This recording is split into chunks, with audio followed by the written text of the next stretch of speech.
Sean bienvenidos a un nuevo capítulo del podcast. Nuevamente está conmigo Juan Carlos, que me regaló un poco de su tiempo, que anda en chinga, remodelando su gimnasio para que lo vayan a ver ya cuando queda. ¿Cuándo lo vas a terminar? Ya queda todo. Esperemos que de aquí los primeras semanas de junio ya. ¿Junio? O sea, todavía le queda 15 días de chinga. Unos 15 ¿Y qué le días. estás haciendo? Pues cambiando luminaria, piso, comprando máquinas. Vamos a abrir un área para box con nuestro boxeador profesional, Rey Heredia.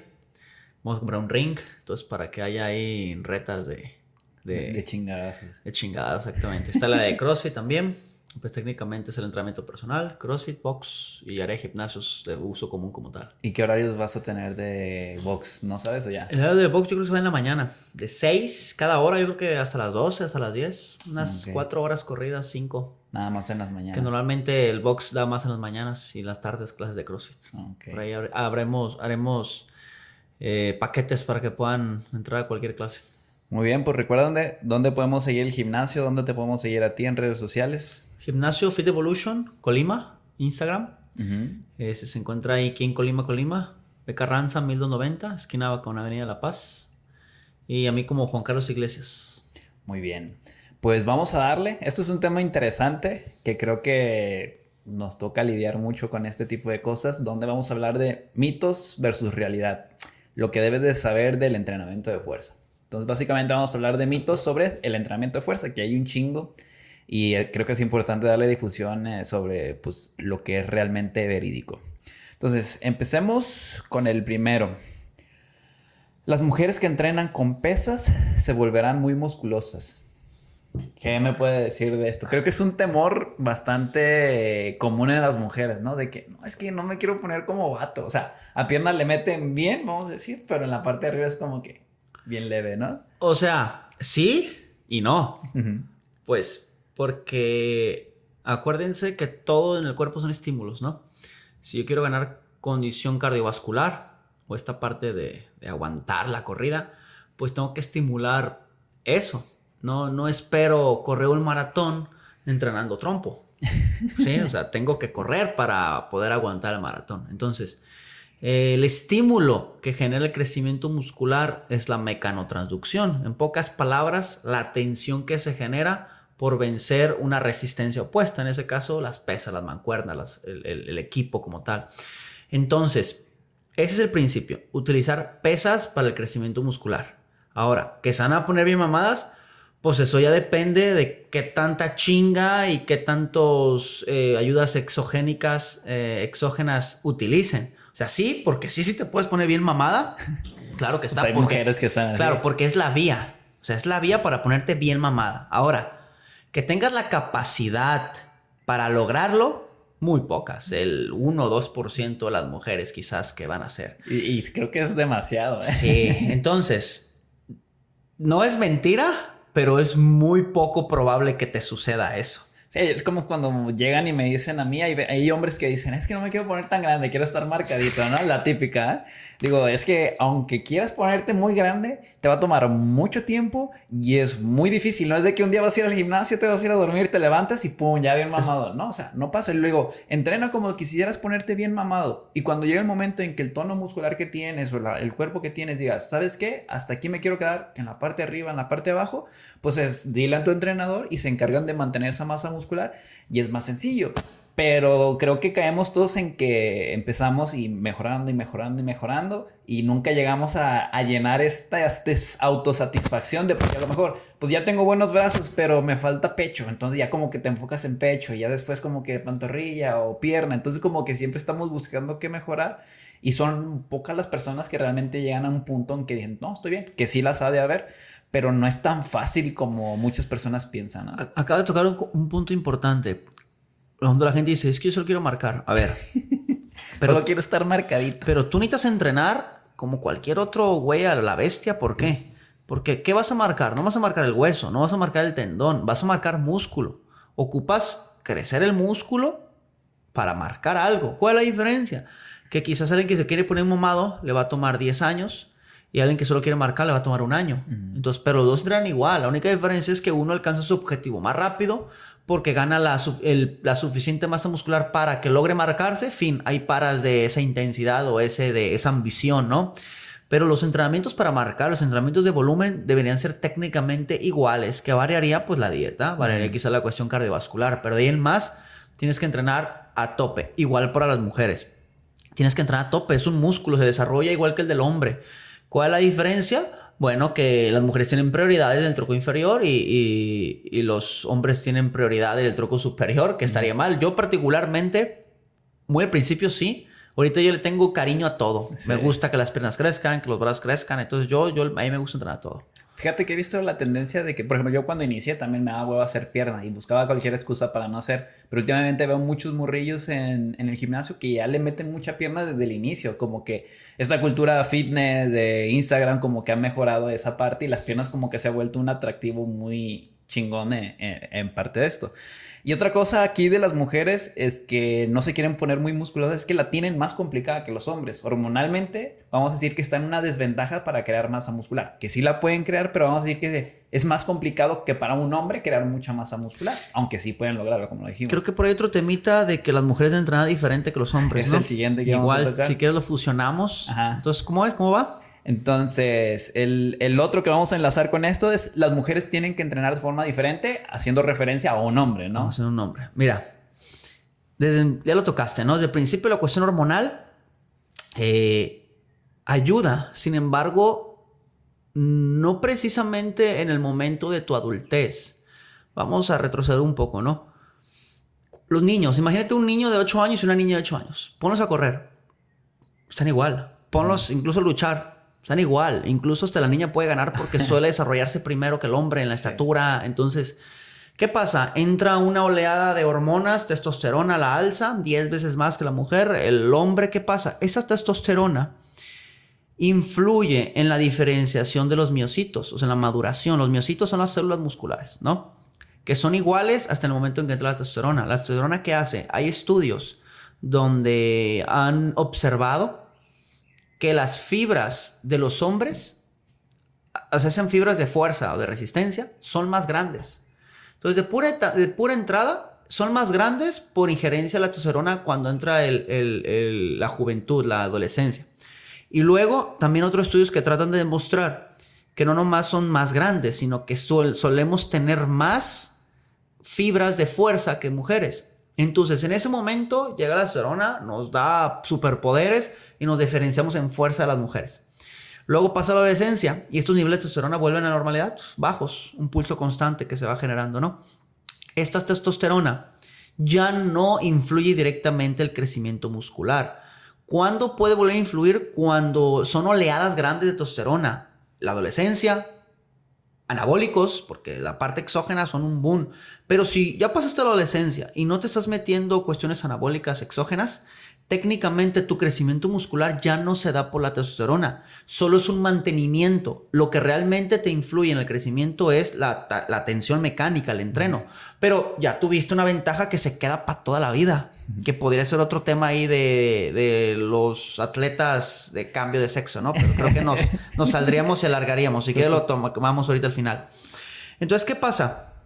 Tenemos todas las características musculares para desarrollar más masa y para generar más fuerza. Así de fácil. Entonces, técnicamente es mucho más fácil para nosotros ganar masa muscular. Más fácil, ¿no? Cabe resaltar. Técnicamente más fácil si tienes el mismo esfuerzo. O sea, un hombre y una mujer con el mismo esfuerzo físico es más fácil. Pero si tú le echas la mitad de ganas que la mujer, puede ser que sea lo mismo, ¿no? Entonces, por eso es más difícil en la cuestión de mujeres.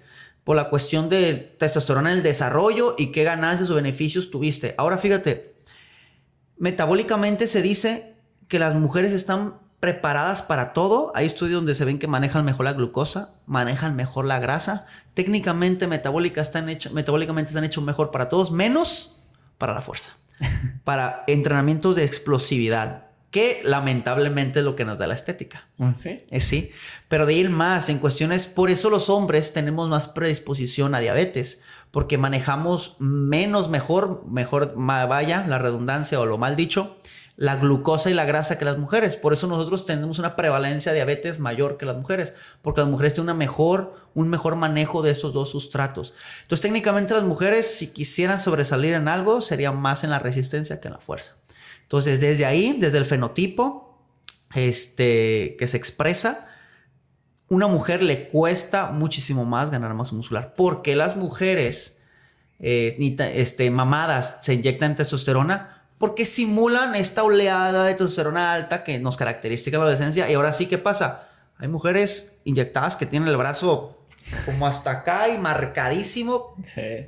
Entonces, en una cuestión natural, sería muy difícil que una mujer pueda tener dimensiones musculares grandes. Y sí, le tomaría mucho tiempo. O sea, ¿no? ¿Qué? ¿5 años sin problema? O sea, mínimo. Sí, y bien dados. O sea, no estamos hablando de ráfagas de buenos entrenos, ráfagos de malos entrenos, bien dados. O sea, técnicamente una mujer tendría que entrenar a tope. ¿Qué cambia en el entrenamiento?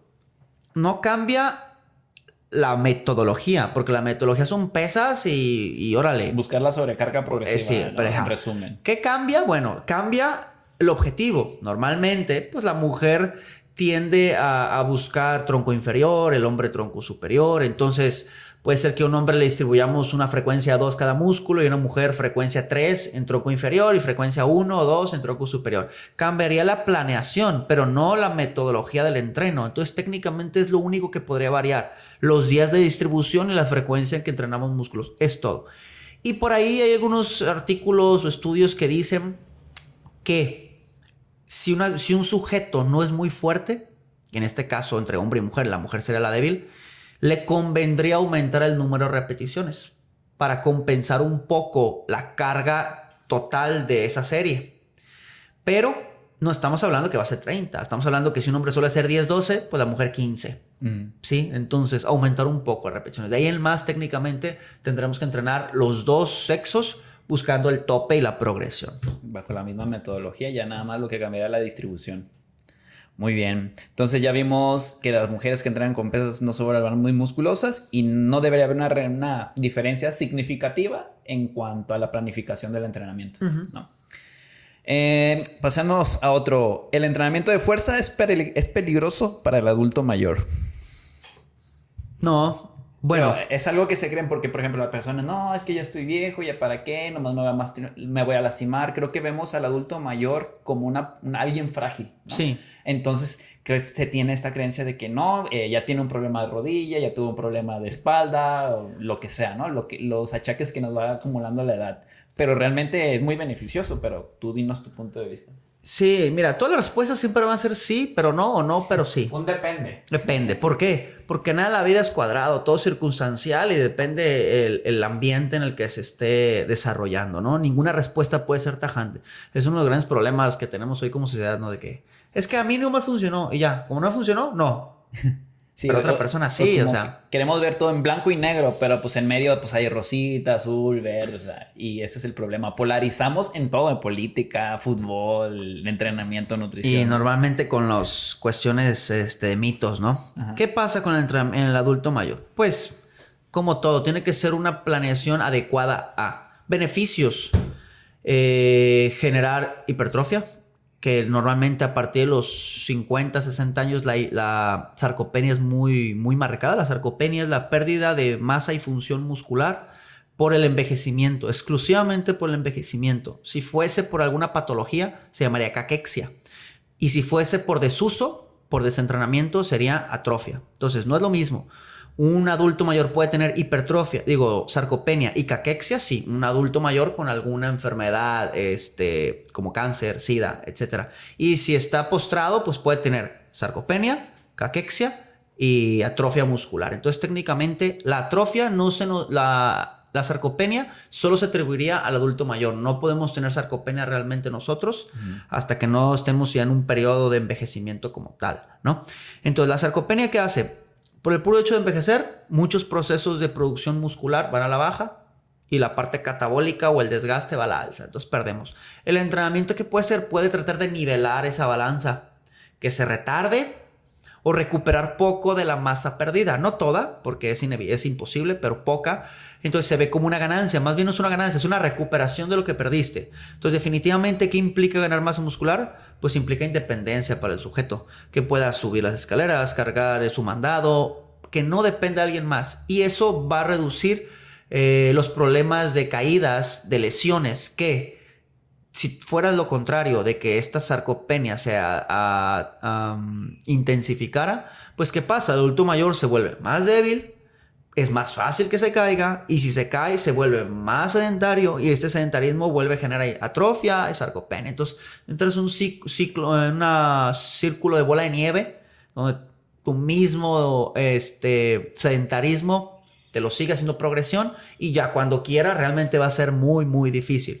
Entonces el adulto mayor debería hacer sí o sí entrenamiento en general, y si fuese de fuerza incluido, muy bien, para poder tener autoindependencia, ¿sí? Autoindependencia, exactamente, para desarrollarse como tal, porque de hecho México va para ser puro viejito, ya como Europa. En unos 50 años vamos a ser la mayoría de la población viejitos. Entonces quien no entrene ya pelo gallo, sí, técnicamente. Y claro, desde esto va, si tú vienes arrastrando buenos hábitos desde 20, 30 años, vas a llegar con una mejor masa muscular a tu etapa adulta, vas a tener una mejor independencia. Y creo que es muy importante resaltar esto que dices, que la función, o sea, la pérdida de la función de la masa muscular aumenta el riesgo de caídas, y esas a veces, sobre todo más en mujeres, fracturas, ¿no? Y las fracturas es otro boleto, porque a lo mejor algunas mujeres por el proceso de menopausia tienen osteoporosis, que en un hombre también se puede dar, la recuperación es más lenta. Entonces, aparte de lo físico, creo que también viene a mermar mentalmente. O sea, de que tienes a tu abuelita que anda en chinga todo el tiempo, se cae y pues ya no puede hacer nada y como que se deprime, ¿no? Entonces sí, es un conjunto de cosas que va a alterar todo este sitio. Tocaste dos puntos importantes. La osteopenia, ¿no? La osteopenia sean mujeres después de la menopausia, que va a generar osteoporosis y fragilidad, ¿no? Y importante, da confianza. Los adultos mayores normalmente se sienten inútiles, porque ellos no pueden hacerlo. Normalmente nosotros como jóvenes solemos contribuir a esa parte de no, yo lo hago, quítate, no puedes. No te subas. Es un gran problema, y normalmente ayuda muchísimo en la cuestión de autoconfianza, como lo dijiste, del adulto, que ganan confianza, quieren hacerlo, pueden hacerlo, se atreven a más. Y el envejecimiento no es un impedimento, ¿no? Obviamente no tienes la misma capacidad, pero un adulto mayor entrenado puede desempeñarse a un 70% sin problemas de lo que fue en su juventud. Aquí la cuestión es, pues, tener la confianza de entrar. Ahora, claro que habrá restricciones, ¿no? Que si el adulto mayor tiene una prótesis, que si ya tiene artrosis, que si le duelen las rodillas, etcétera. Pero evidentemente, para eso era una planeación específica para que iniciemos de 0, iniciemos de 2, iniciemos de 5, buscar la progresión, el 0 al 1, al 2, el 2 al 3, al 4, el 5 al 6. ¿Cuál será la diferencia? Pues que puede ser que en un adulto mayor tenga más dificultades para arrancar y otro sea más sencillo en función de su estilo de vida o sus incapacidades que haya tenido. Pero definitivamente, mientras sea un entrenamiento bien planeado, lo último que tendrás que preocuparte sería contras.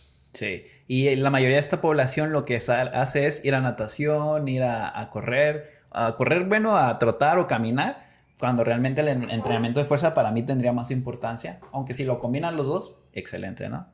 Entonces, si conocen a un adulto mayor, su abuelito, su papá, pues invítenlos a hacer entrenamiento de fuerza, les va a mejorar mucho la calidad de vida. Muy bien, pasemos a otro. Entrenar fuerza me hará más tronco o tener menos flexibilidad. También se puede. Siempre asociamos como que un vato mamado pues no tiene flexibilidad. ¿Esto es cierto o no? Primero hay que definir flexibilidad de elasticidad. Son dos términos diferentes que la gente confunde. La elasticidad es propia del músculo. La elasticidad es la propiedad que un cuerpo tiene para deformarse y volver a su estado original previo a esa fuerza que se le aplica. El ejemplo más sencillo es una liga. La estiras, la sueltas y vuelve a su estado normal. El músculo es igual. El músculo se estira o se contrae, pero puede volver a su estado normal. Tiene elasticidad. Y la elasticidad sí puede verse un poco afectada por el crecimiento muscular, pero no porque el cuerpo pierda elasticidad, el músculo pierda elasticidad, sino porque El mismo crecimiento muscular genera una contracción hacia adentro. Entonces, por eso a veces parece que nuestras articulaciones se acortan. O normalmente pasa mucho en el pecho. Los hombros se meten porque el pecho jala. Entonces, tú tendrías que estirarlo. Ahora, ¿qué pasa? Mientras tú estires, puedes recuperar o contrarrestar un poco esa tensión que el músculo genera. Entonces, técnicamente, elasticidad no pierdes. Lo que ganas es una mayor tensión hacia adentro en función de la contracción muscular. Y está la otra, lo que es la flexibilidad. La flexibilidad es propia de tu articulación, ligamentos, ¿sí? Componentes de cápsulas y de movilidad. Y eso no se pierde para nada. Más bien, o la estimulas estirando o no la estimulas y ya. La edad te vuelve más rígido, pero no las pesas como tal, ni el crecimiento muscular. Quien dice que se vuelve más tronco, literalmente no tiene idea de cómo funciona el cuerpo, ¿sí? Entonces, la flexibilidad, tú hazla y así estés mamadísimo. Vas a poder abrirse un split si quieres. Estaba Kai Greene, él hace split en sus presentaciones. Entonces, técnicamente, lo que podría afectar sería un poco la elasticidad, pero es únicamente por la tensión que genera el músculo. Pero la flexibilidad no tiene nada que ver. Y pues es algo que se puede ir trabajando poco a poco, ¿no? O sea, si una persona tiene poca movilidad o flexibilidad en el hombro, pues es algo que puedes trabajar con ejercicios, la dorsiflexión del tobillo, o sea, de cadera. Es algo que puedes ir teniendo adaptaciones para llevarlo de una buena manera. Sí, y de hecho, dentro de las capacidades condicionales, que es fuerza, velocidad, resistencia, está la flexibilidad. Técnicamente la flexibilidad es algo con lo que naces o no naces. Puedes ampliar un poco, sí, pero alguien flexible puede ser mucho más flexible a que alguien entrenando, a que alguien que no es flexible y entrena la flexibilidad nunca le va a ganar. Es una capacidad condicional, o sea, naces flexible o no naces flexible y las pesas no te lo perjudican para nada. Muy bien, entonces no. Aunque, por ejemplo, si ganas mucha masa muscular, te podrías poner más pesado para otro tipo de deportes. Pero eso es otra cosa. Y claro, también quizás podría impedirte el movimiento, ¿no? Por ejemplo, que si quieres agarrarte la espalda, pues el bicepsote no te va a alcanzar a que dobles. Entonces, más bien sería por cuestiones de espacio, de que pueda, los muy mamadísimos, ¿no? Como cuando les pegan una pinche calcomanía de que, a ver, quítate la cabrón. O quieres amarrarte los tenis y pues está la panzota, el muslote y no alcanza, luego los brazos. Entonces, pero eso tiene que ver con tu dimensión, no tiene que ver con la flexibilidad. Muy bien. Ahora, que se ve mucho, ¿entrenar más es mejor o cómo lo podría decir? Sí, porque mucha gente dice, es que me la paso 2 o 3 horas en el gimnasio. Y yo les digo, bajo esta lógica, si el que entrena más es mejor, pues tendrías que entrenar 6 horas y ya está. O sea, resuelves el problema, te pones mamado, pierdes mucha grasa, pero realmente no funciona así. Entrenar más, lo único que va a hacer es que hay un mayor gasto energético, está claro. Pero algo que creo que la gente no entiende bien, obviamente no son del área. Más energía, más calorías no es sinónimo de menos grasa, porque las calorías pueden provenir de muchos lados: proteína, grasas, glucosa, fosfocreatina, etcétera, ¿no? Solo para tomar en cuenta eso. ¿Qué sería más? Sí, sería más gasto energético, hasta ahí. Pero no se traduce en una mejor estética. Perdón. No se traduce en mayor músculo o en menor grasa. Entrenar más, definitivamente no. Se entrena lo que necesitas. Por eso es el lema entrena inteligente. Puede ser que haya etapas donde sí ocupas más, sí, definitivamente, y puede ser etapas donde necesites menos, pero no más por la lógica de más. De que va a ser mejor. Ajá, sino más por la etapa de la planeación y de la progresión del momento, hasta ahí. Y si habrá progresión, obviamente alguien principiante no va a entrenar igual que alguien avanzado. El alguien avanzado va a entrenar más, pero volvemos a lo mismo, por la necesidad y la progresión que ha tenido esa persona avanzada. Sí, por ejemplo, un principiante a lo mejor con 3 veces a la semana, de 0 a 3 veces a la semana, va a tener buenas adaptaciones, buena ganancia de masa muscular, fuerza, etcétera. Pero a lo mejor una persona que ya lleva 15 años y compitiendo en culturismo, a lo mejor sí necesita 2 sesiones por día donde va a dividir grupo pequeño, grupo grande y aparte una sesión de cardio, pero se dedican exclusivamente para eso. O sea, pero el contexto es totalmente diferente que comparas 15 años de entrenamiento donde estás buscando llevar más allá del límite natural. Si no estás en una federación natural, pues son circunstancias diferentes, ¿no? Mamadas federaciones naturales. Mamada las federaciones naturales. ¿Por qué? ¿Cómo compruebas que es natural? Pues tienen que haces antidoping, Tú pudiste haberte inyectado hace 10 años, conservar la masa muscular que ganaste y luego concursar en natural. Sí, Pero pues ya no estás bajo esos picos, pues, no. que es con lo que llegan los atletas no naturales. Hasta incluso ¿no? un año antes puedes hacerlo y ya te quedas. Es absurdo eso, pero bueno. Sí, incluso los esteroides anabólicos tienen una mayor capacidad de recuperación. Incluso quien está en fase de anabólicos podría entrenar muchísimo más para compensar esa intensidad que te permite el esteroide anabólico. Entonces sí, tendría que ser muy puntual cuando es más, no simplemente porque Va a ser mejor. sí, ajá, exactamente. ¿Cuánto consideras que en promedio una persona debe estar entrenando, que debe tardar en su rutina? Normal, así, promedio. Mira, siempre me preguntan eso, les digo, es por rutina, no es por tiempo, pero haciendo un cálculo de repeticiones, series y tiempo de descanso, un hombre entre músculo grande y chico yo creo que debería tomarse unos 50 minutos. Una mujer, una hora, depende si es tronco superior, quizás 35 minutos, 40. Entonces, definitivamente, con todo y pesas, yo creo que, y cardio, tendría que rondar entre la hora y media. Por ejemplo, ¿tú cuando entrenas pierna, cuánto te toma? Pues depende. La rutina que tengo ahorita, hago pierna que incluye pantorrilla y hombro. Ah, ok. Me tomo sí, como 1 hora 40, 1 hora y media.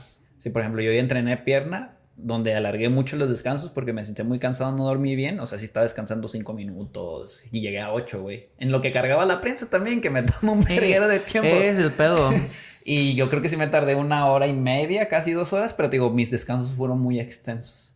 Pero, o sea, si tú me preguntas, en promedio me tardo 1 hora 15, entre bien dormidito, descansado, es lo que me toma. Y yo veo gente que llego y ahí está, me voy y ahí Sí. siguen, güey, o sea, y digo, no mames. Entonces yo sí creo que la mayoría de las personas, 1 hora 15, bien entrenados, sin platicar, sin agarrar el celular, tienen, ¿no? Sí, yo, por ejemplo, hay fases que tengo descansos muy cortos y he tomado mi tiempo haciendo pecho, bíceps, me he tomado 38 minutos de entrenar.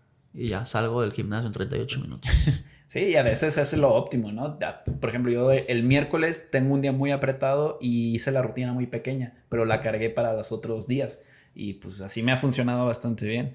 Bien, no pain, no gain. Si no duele, no sirve.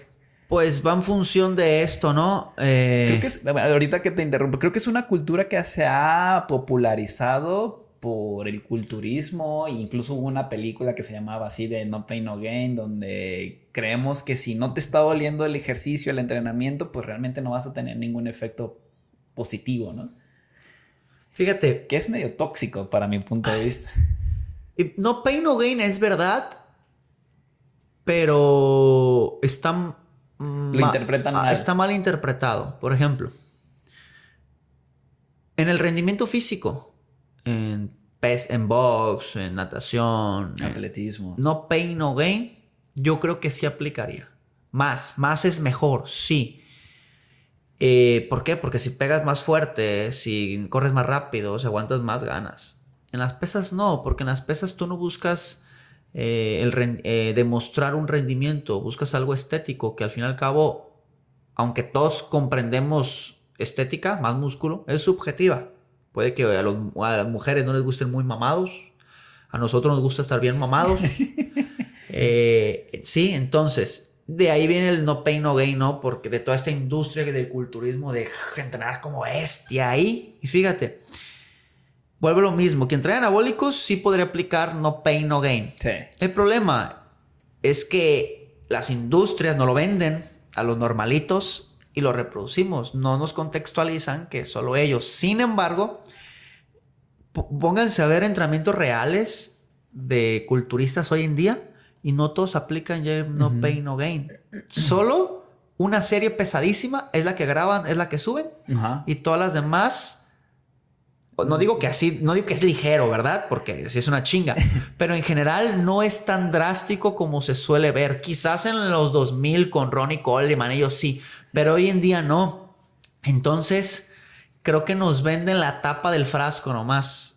Sí. Entonces, sí puedes entrenar muy duro, depende de la etapa, depende si haces anabólicos, pero no es precisamente no pain, no gain. Sí, ahora sí que durante tu entrenamiento, aunque entrenes 30 minutos, debes entrar en un estado de incomodidad. O sea, una sentadilla así de que termines y cansado, te falte la respiración, te tomes un ratillo así como que para agarrar el rollo. En esa parte sí, pero de eso de entrenar y que descarga y descarga, descarga, descarga hasta que ya no pueda más y hasta llegar al fallo muscular y triple fallo muscular, sí, es cuando se malentiende, ¿no? Luego, desde la primera serie llegas al fallo muscular, chinga, vas iniciando el entrenamiento y ya reventaste las piernas. Ese no sería el no pain, no gain. O sea, debería decir no pain, no gain en todo lo que engloba tu entreno, no desde que inicias, ¿no? Te revientas y pura madre que sigues entrenando. Sí, entonces sí son... Y como dices, tienes razón de que realmente vemos en las redes sociales lo que quieren. O sea, yo subo lo que yo quiero que ustedes vean de mí. No me ven ahí cuando tengo hueva y ando valiendo claro, o cuando ando tragando tacos. O sea, realmente mostramos 1% o menos de lo que realmente estamos haciendo. Sí, yo cuando subo un video, subo el que salgo mejor. El que es algo bien culero, o donde no me veo mamado, o donde... Entonces, claro, o sea... Y también tiene que ver con la industria de los suplementos. ¿Qué venden los suplementos? Los suplementos te venden poder entrenar más duro, tener mayores ganancias. Entonces, si yo estoy metiéndole un preentreno que te voy a hacer entrenar más duro, pues, ¿qué es lo que quiero vender? Pues un güey entrenando como bestia. Sí. ¿Sí? Entonces, definitivamente influyen mucho las marcas. ¿Para qué? Para que realmente veas que tomando esa mierda vas a entrenar bien cabroncísimo. Sí. Ahora sí que aquí entraría tu eslogan, que es el de entrena inteligente. O también otra que hay es no brain, no gain. O sea, que si no entrenas inteligente... Me lo pitearon. Porque tienen el logo igual al mío. Y vi las fechas. Yo inicié primero, hijo de perra, donde quiera que estés. ¿Quién es? No sé, güey. Yo he visto muchos así. Pero una vez lo vi en Insta y ya se me perdió, ¿verdad? Es casi igualito un cerebro con unas fesitas, pero... Ay, cabrón. Entonces, pues más no es mejor. Y pues sí, no te tienes que estar muriendo en el entrenamiento hasta cierto punto para lograr unas buenas adaptaciones. Muy bien. Otra. En personas obesas, entrenar fuerza endurece la grasa. Y esto es muy común de que empiezan las personas obesas y algunos entrenadores, quien los lleva es, no, primero vete a cardio, ya que bajes la grasa y ya te vienes a entrenar para ahora sí crear músculo. Pero creo que es un error. ¿Se puede endurecer la grasa por entrenamiento de fuerza? No, claro que no. Hay que contextualizar que son dos tejidos muy diferentes. O sea, es como si tú dijeras músculo y hueso. Son dos cosas completamente diferentes. Que la grasa, que lo asociemos porque estos dos componentes nos den estética y el hueso pues no, pero pues sí, el hueso también nos da estética porque el hueso nos da la estructura ancha, delgada, ¿no? No más que pues no se puede cambiar, ese es inamovible.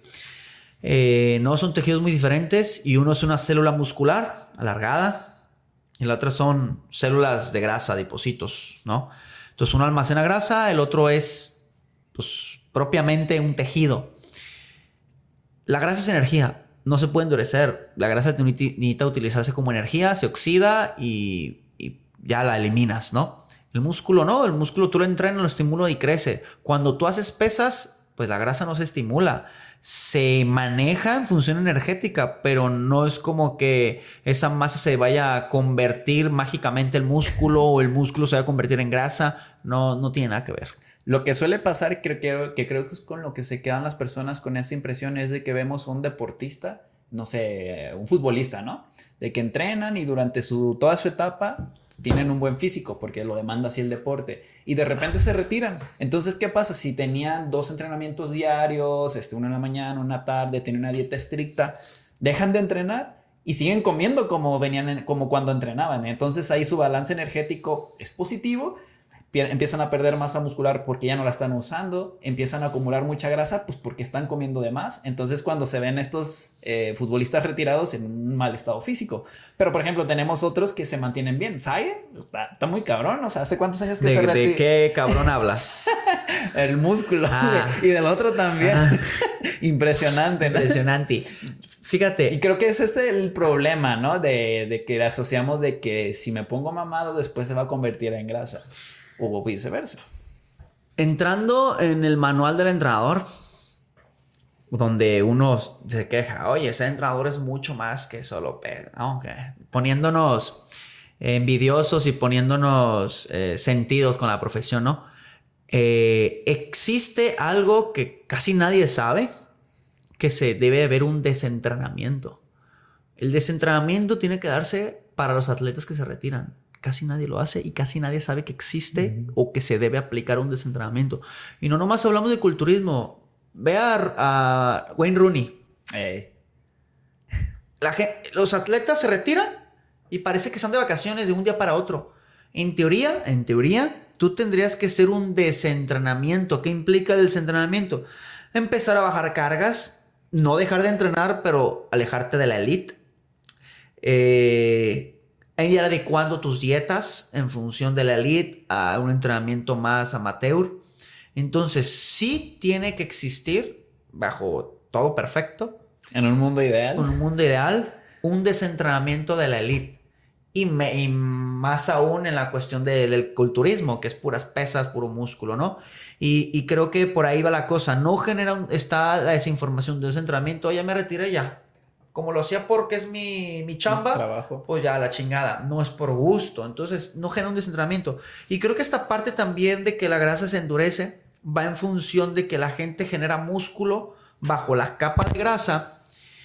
Entonces parece o da la tensión de que esta grasa se estira, se endurece. No se endurece, más bien es que el músculo está empujando esa grasa.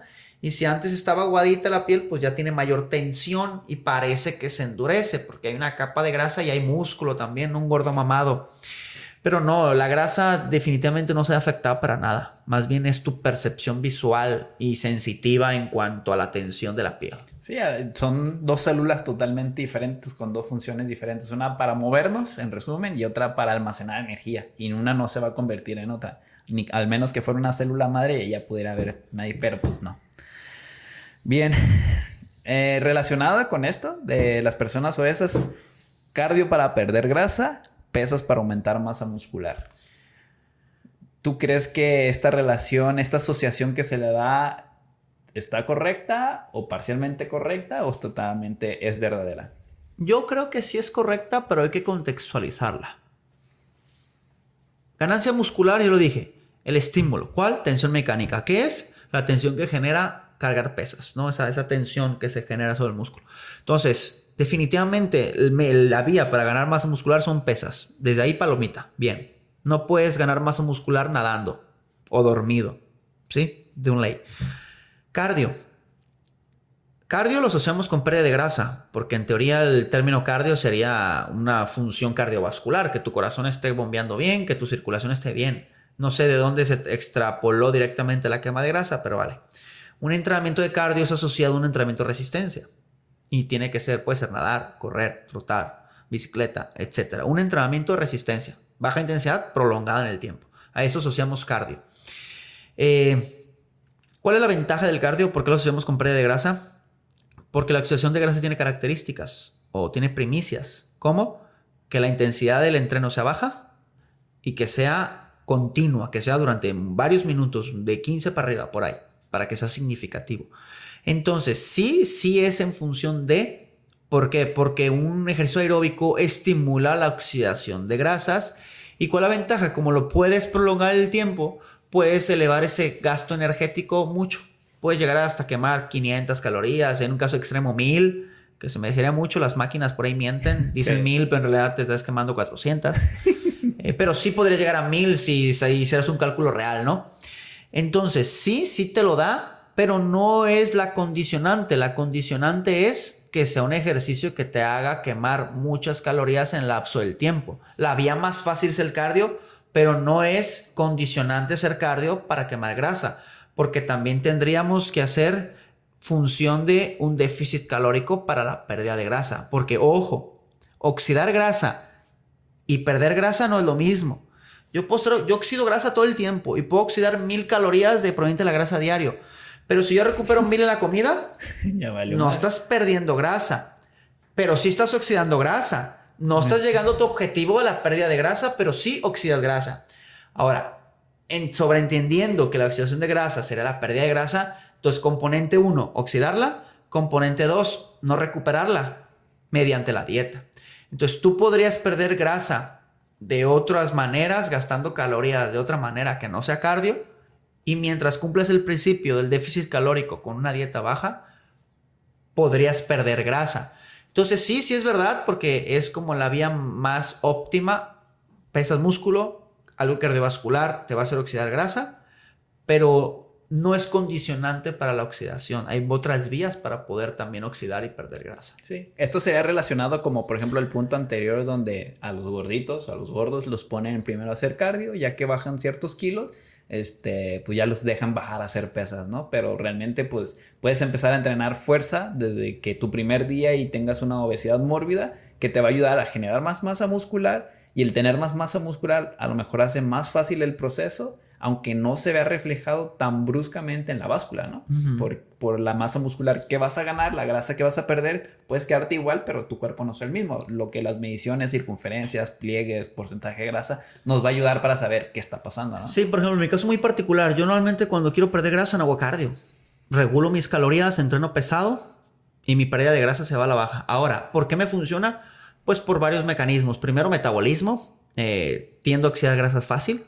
Segundo, no tengo que perder tanta grasa. Entonces, si hago una pérdida de, ponle 100 gramos de grasa por día, puede que en un mes se me note, porque tengo que bajar pocos kilos de grasa. Pero si haces esos 100 gramos de pérdida de grasa por día, alguien que tiene que bajar 40 kilos de grasa, definitivamente no va a ser casi significativo, le va a tardar años. Entonces, en ese sentido, pues el cardio sería una herramienta muy, muy útil, pero no condicionante. ¿Sí me explico? Entonces, en mi caso, yo no hago cardio, yo quito grasa. Todos los sujetos que estén en mi condición, les sería igual. 5 minutos de cardio, órale, ya. 10 minutos de cardio y bájate.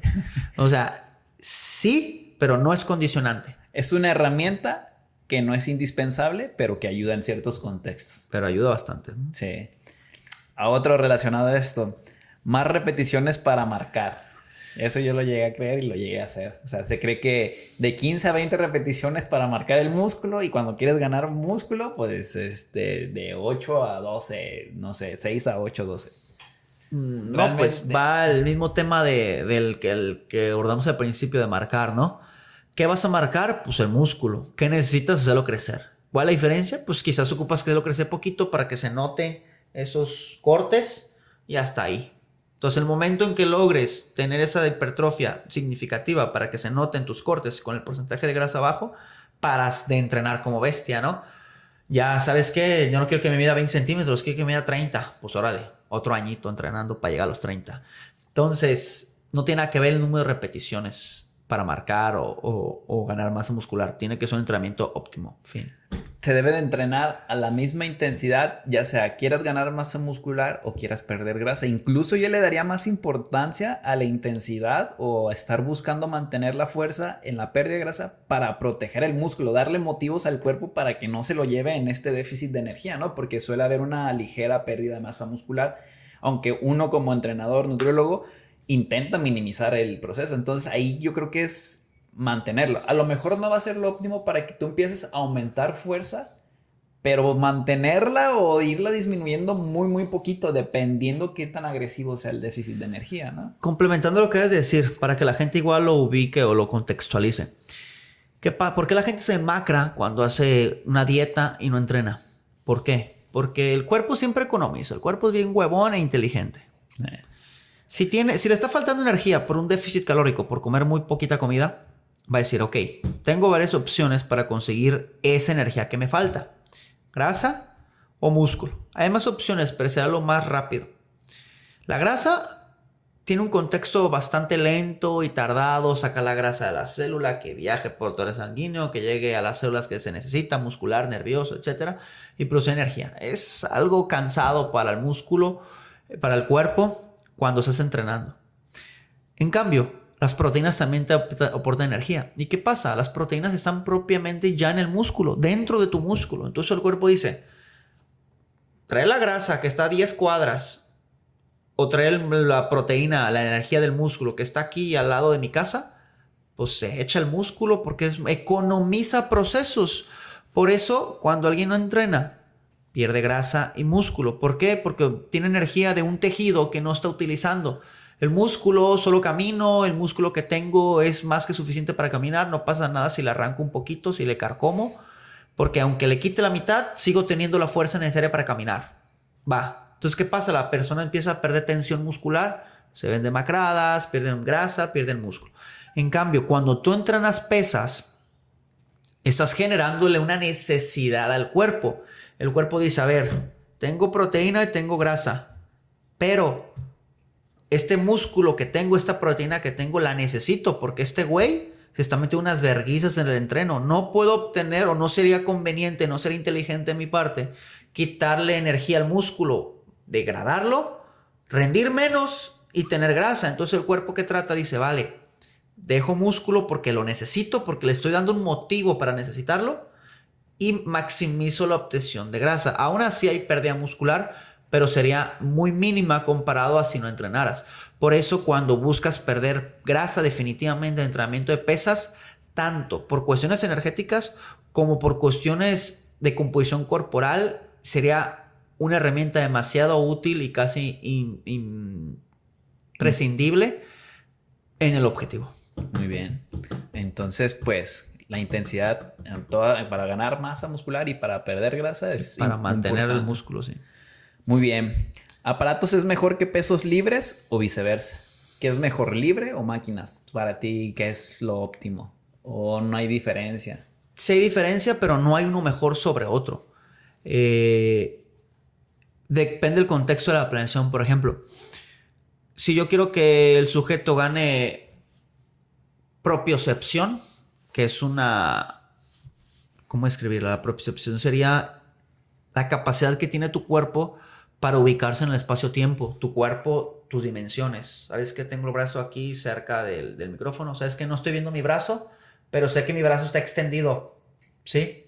Entonces, hay gente que nunca ha entrenado y no tiene mucha propiocepción. En pocas palabras, coordinación, ¿no? Que tenga dominio motriz. Yo le pondría... depende del objetivo. Si el objetivo es que la persona deje de ser torpe, definitivamente libres, para que comience a ganar propiocepción, dominio de su cuerpo. Si la persona ya lo tiene y ocupamos entrenar muy pesado, yo miraría por máquinas. ¿Por qué? Porque las máquinas minimizan el riesgo de que se te caiga la barra, que se te caiga la mancuerna, incluso en personas quizás de la tercera edad o en personas muy novatas. Máquinas. ¿Por qué? Nomás te preocupas por empujar y suele tener seguro las máquinas, no pasa nada. Pesos libres te ayudaría a movilizar mayores grupos musculares y sobre todo por equilibrio, por propiocepción. Entonces definitivamente no hay mejor, no hay peor, serían contextos.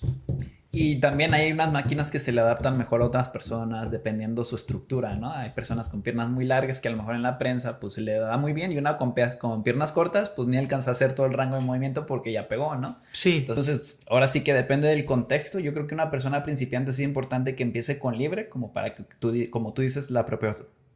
Propiocepción. Mejor en ese aspecto. Ya una vez que puede hacer una sentadilla bien o un banco plano, porque generalmente cuando empiezan, por ejemplo, un banco plano es como que mueven la barra así, ¿no? Y ya después lo hacen más fluido, ya puedes como que irle cambiando, pues para mejorar también en su calidad de vida, ¿no? O sea, que pueda trasladarlo a eso, aparte de la estética, pues matas ahí otro pájaro de un tiro. Sí, por ejemplo, también, yo que compré una máquina de peso integrado. ¿Para quiénes? Para mujeres, para personas de tercera edad. La tercera edad me evito problemas de que se caiga la barra, se le vaya a caer la barra, la mancuerna. Y las mujeres les pongo pecho únicamente para fortalecimiento del pectoral, que ayuda a que el busto no se caiga tanto. Entonces, técnicamente no me importa darle variedad de entrenamiento ahí. Solo ocupo que utilicen el pecho, le den lo más duro posible y se acaba el entrenamiento en ese movimiento, ¿no? ¿Qué pasa? Una sentadilla libre o una perfecta. Una perfecta, pues solo te preocupas por empujar. En la libre no, en la libre entra estabilidad de lumbares, de espalda, de abdominales, etc. Entonces depende de lo que busques o lo que le falte a tu atleta, ¿no? Normalmente los movimientos libres son como cadenas. La cadena es tan fuerte como el eslabón más débil. Las personas que tienen debilidad lumbar no pueden mucho peso, y no porque sus piernas no puedan, sino porque se vencen antes de que las piernas se cansen. Entonces técnicamente su sentadilla estaría condicionada por la lumbar y no por la pierna. Entonces en ese sentido yo como entrenador tendría que decidir, ok, ¿qué quiero? ¿Qué le importa a esta persona? ¿Tiene que irse a la playa rápido? Vale, vámonos a perfecta. Empuja, que la pierna se estimule aunque esté bien jodida la espalda baja. ¿Sabes que tenemos tiempo o necesito darle prioridad? Yo quiero que también tenga funcionalidad, que tenga mínimo de riesgo, etcétera. Vamos por libre o vamos para que empiece a estabilizar esta parte. Entonces, sería no mejor, no peor, elección de la situación. Sí, claro. Ahorita que mencionaste esto de las mujeres, hay unas personas que dicen que el entrenar pecho en las mujeres va a hacer que su pecho se haga más pequeño. Porque... Esas personas también pendejas. Siento que lo dijiste pensando en alguien. Creo que sí. Y lo confirmo.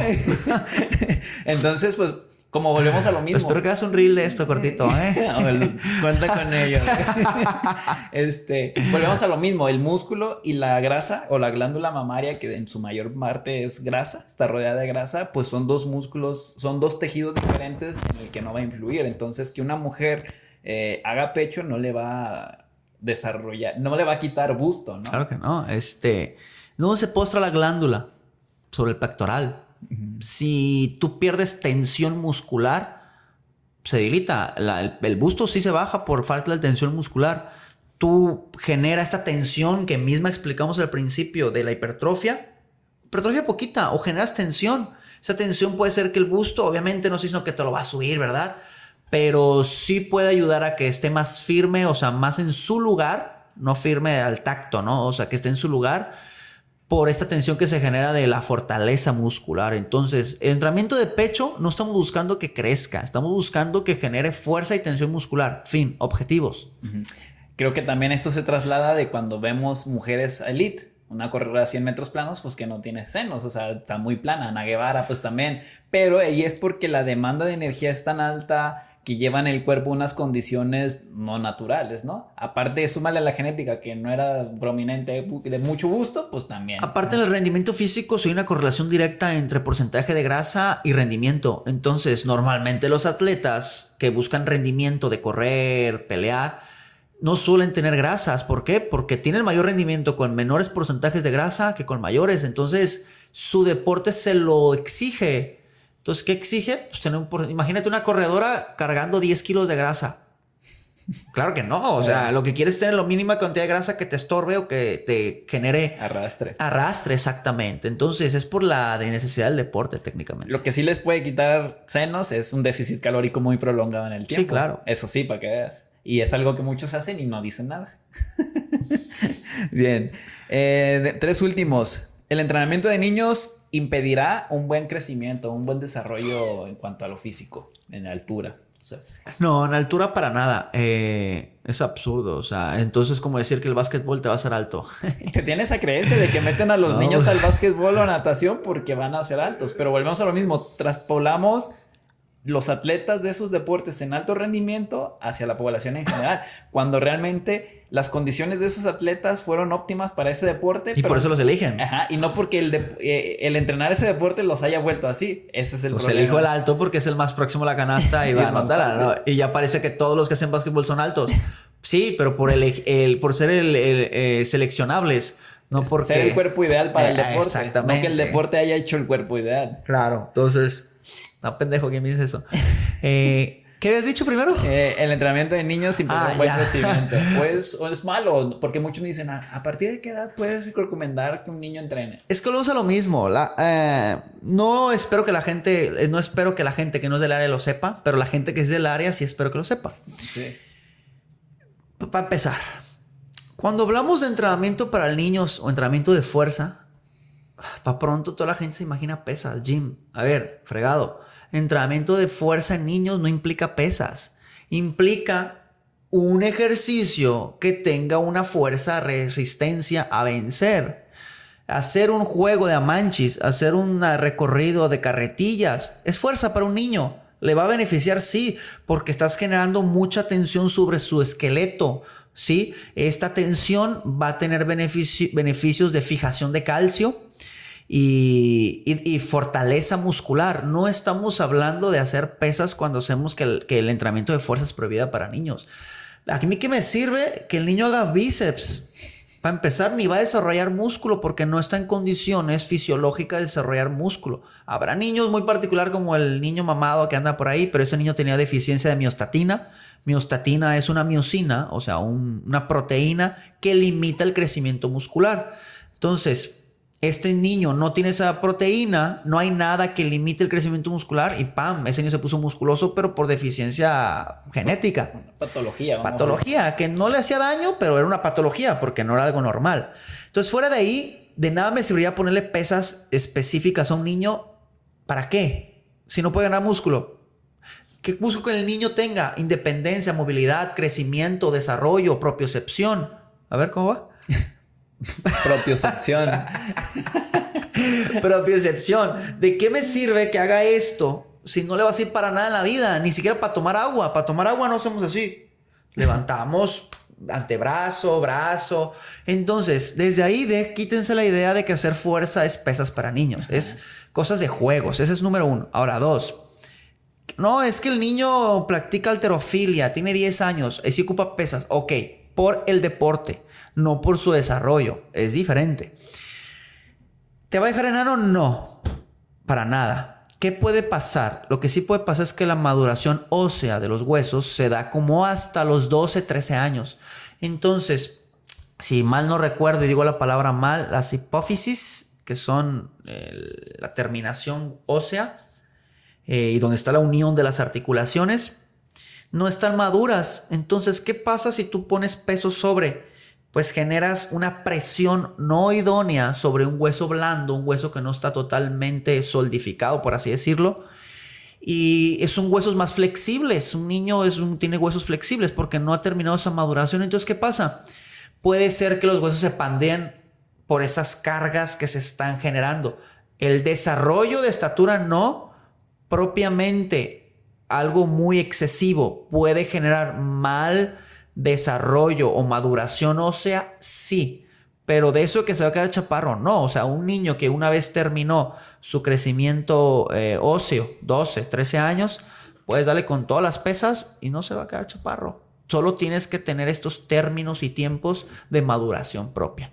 Antes de eso, entrenamiento de fuerza adaptado a un niño. Pues una sentadilla, o sea, mientras no tenga cosas sobre la cabeza, cosas que comprometan la presión total vertical, para nada. Sí, entonces también puede ser para que los complementen otros deportes, ¿no? Claro, vaya desarrollando habilidades psicomotrices que en un futuro le va a ser más fácil, a lo mejor él quiere empezar a entrenar fuerza, va a empezar de una mejor manera que un niño que nunca entrenó. Sí, claro, nada. Y tampoco le vas a meter sus pesos máximos. Oye, a ver, saca el RM de sentadilla, no chingue. O sea, una mancuerna en mano, sentadillas. Es peso, no es peso máximo, no está sobre la cabeza, etcétera. O sea, es adaptado al niño, ¿no? No estás viendo ahí un niño en prensa, ponle 100 kilos. No.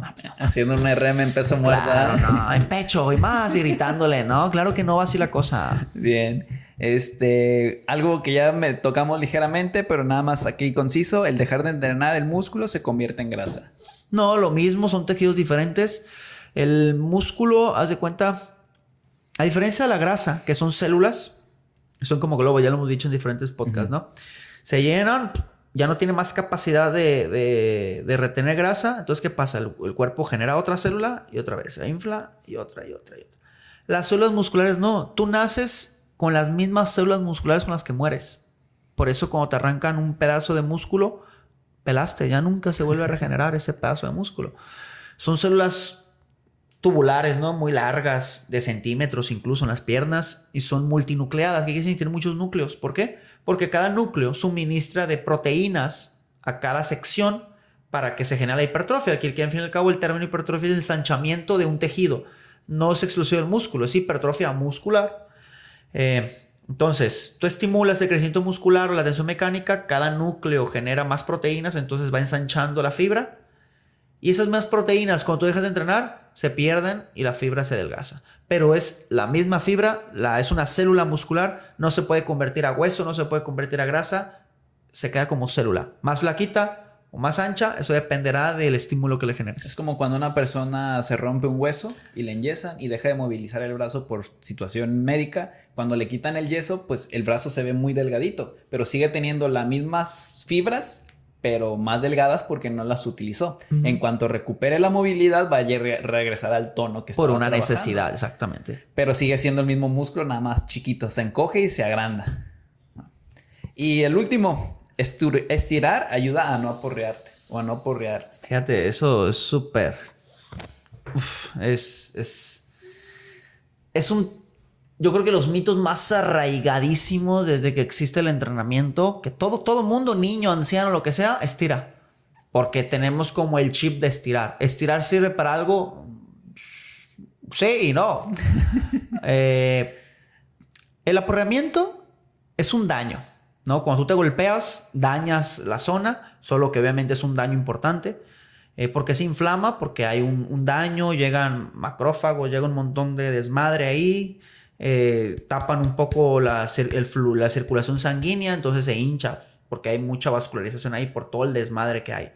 Entonces la inflamación es sinónimo de daño. El aporreamiento de las agujetas es una inflamación. ¿Por qué? Tú entrenas, dañas el músculo, se inflama y por eso duele. Eso, el aporreamiento es una inflamación. Por eso tomar analgésicos te quitan lo aporreado. Fin. ¿Qué pasa? Pues es una inflamación transitoria de un par de días porque técnicamente no es un daño, no es una inflamación tan importante como un golpe.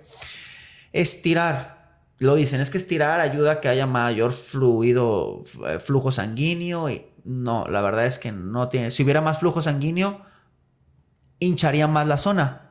Porque ¿qué es lo que te pones cuando te golpeas? Hielo. ¿Por qué? ¿Qué es lo que buscas? Vasoconstricción. Todo lo contrario a que haya más fluido. Si hay más fluido, se inflama más. Si hay menos fluido, baja la inflamación. Entonces, estirar bajo esa lógica haría que te doliera más. Sí. O sea, bajo ese principio. ¿Qué hago? Dale, síguele, sí. Bajo ese principio, ¿sí? Entonces, desde ahí ya podemos decir que no... Desde ahí podemos decir, no tiene sentido. No hay ningún estudio que ayude o diga que estirar beneficia en algo. Para nada. Lo que te puede ayudar a estirar es tener mayor amplitud articular, como lo acabamos de mencionar en el pasado. ¿Para qué vas a querer mayor amplitud articular? Pues si tu deporte es gimnasia, ballet, bailar, sí. Si tu deporte no requiere de mayor amplitud articular, no tiene caso estirar, ni antes, ni después, ni nunca. Oye, es que yo no puedo hacer una sentadilla completa. Pero necesitas la amplitud en ese momento. Si no necesitas mayor amplitud, estirar no tiene caso. Pierdes tu tiempo, pierdes minutos estirando. Y creo que... Perdón, y por último, es que se siente bien a gusto. Ok, una percepción de sensación, como está ahorita en Instagram, de agusticidad, es otra cosa. Tiene que ver con algo mental de, es como tronarte los huesos. Tronarte los huesos te da sensación de alivio, pero ¿te sirve para algo? Para nada. Estirar es una sensación de relajación, una sensación. No hay ningún estudio que compruebe que estirar te da algún beneficio. Fuera de ahí, nada. Y muchos que empiezan el entrenamiento de fuerza estirando. Lo peor. Incluso es lo peor. Puede ser contraproducente, claro, para tener un buen entrenamiento, ¿no? Es lo peor, imagínate.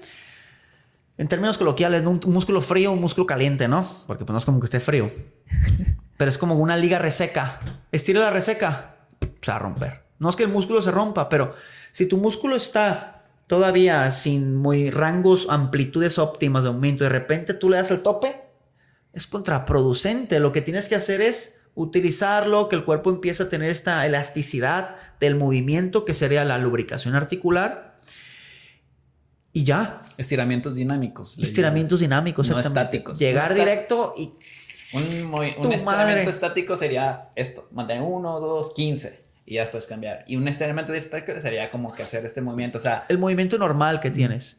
Entonces, lo peor sería estirar antes, incluso en frío. Para pronto llegas y estiras. Eso sí sería perjudicial. Incluso hay estudios que por ahí leí, la verdad no me he metido mucho, donde dicen que si tú estiras muy prolongado antes del entrenamiento de pesas, puedes perder hasta un 30% de fuerza. ¿Por qué? Porque es lo mismo, es como si elongaras de más el músculo, es como si una liga la dejaras aguada. Ya no tiene esa capacidad de elasticidad de recuperarse. Entonces tú estiras demasiado, puedes afectar la biomecánica propia y la elasticidad, que sería una propiedad del músculo para generar contracciones óptimas. Entonces, estirar antes, nunca, absurdo, contraproducente. Estirar después, irrelevante. ¿Puedes hacerlo? ¿Te va a perjudicar? No. ¿Te va a beneficiar? No. ¿Puedes perder tu tiempo? Sí. Sientes esa sensación de relajación y lo vale, pues hazlo, ¿no? Claro. O sea, si eres ballet, si haces ballet, bailarín, es que claro, pero porque lo necesitas en tu desempeño físico. Quienes no lo necesitamos, es irrelevante. Muy bien, pues son todos los mitos que tenemos por aquí. Ahí si tienen alguno otro más, pues nos los dejan ahí por inbox en preguntas o como quieran para tocarlos en una segunda edición de este tema. Hay muchos todavía, yo creo. Sí. ¿Algo más por agregar, Juan Carlos? Nada, pues que dejen de seguir a TikTokers pendejos, la neta. ¿Cómo identificar si un TikToker es bueno o es malo? No sé, si no somos nosotros. No, es que acá mamá dicen, fíjense, hay un español. ¿Lo ubicas? ¿Cuál? Un español. Ay, pues hay un chingo. No, un español que está Javier Nieto. muy copetudo. Pendejo, es tu socio. No, un copetudo que es muy famoso ahí en TikTok. Ajá. Que habla muy... Sí, pero cuando... No lo ubicas, se va a pasar. ¿Adrián Coach o algo así? No sé, con un güey alto que da muchas explicaciones. Él suele decir casi todo muy verídico. Yo creo que coincido en un 90-95 de las cosas que dice que él. Entonces, ¿cómo saberlo? Difícil.